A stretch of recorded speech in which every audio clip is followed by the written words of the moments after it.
Olá, uma questão que nós temos que afrontar seriamente e de modo muito particular no Brasil, que é um dos países mais desiguais do mundo, é a questão da riqueza. É ético, ou usando a linguagem mais inclinada para a teologia, é moral, é moralmente lícito ser rico?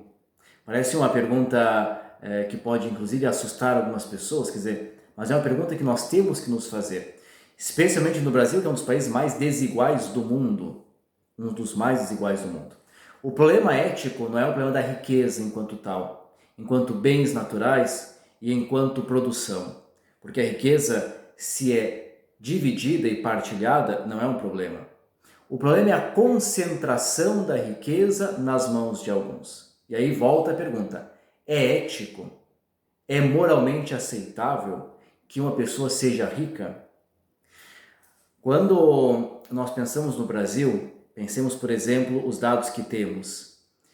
Praticamente 10% da nossa população possui quase 60% da renda nacional.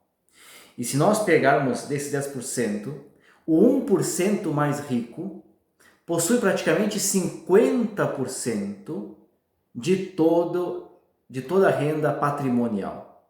Quer dizer, é uma desigualdade absurda, é um abismo entre os mais ricos e os mais pobres. E nós, em 2022, estamos com quase metade do país nas classes mais pobres. É uma preocupação muito grande. Volta a interrogação: é ético, é moral sermos ricos numa situação como essa?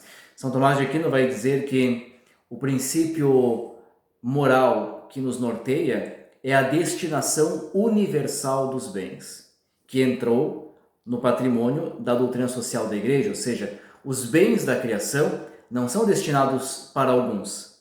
Deus não destinou os bens da criação para alguns, mas os bens da criação são destinados para todos. A destinação dos bens é universal. Se nós concentramos a riqueza nas mãos de alguns, isso é pecado.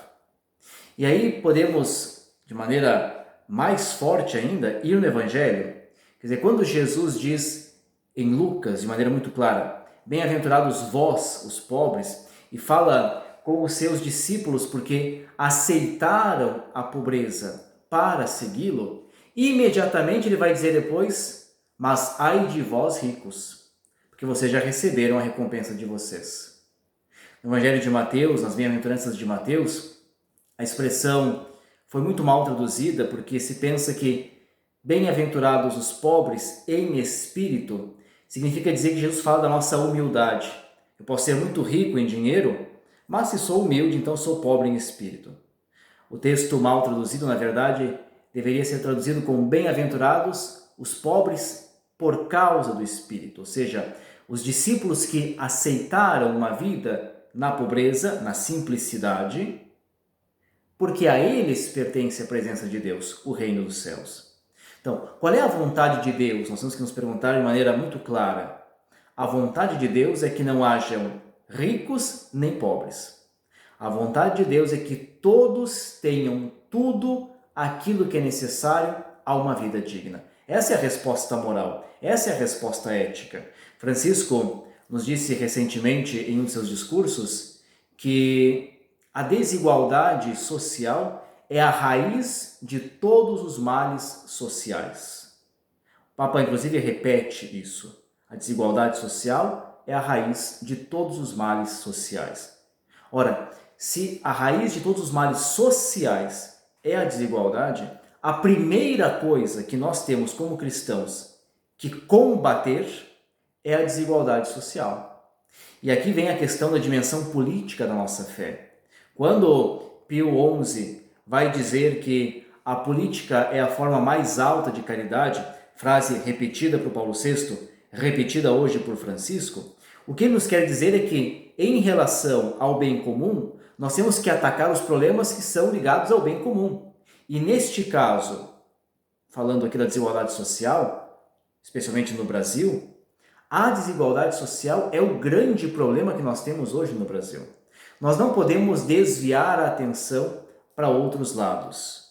É missão nossa como cristã trabalhar para reduzir a desigualdade social. E aqui vem, sim, a resposta à pergunta. Não é moral ser rico em um lugar, ou em um país, ou em um mundo de tanta desigualdade social. E nós seremos, todos nós, cobrados pela nossa riqueza diante daquele que é o justo juiz.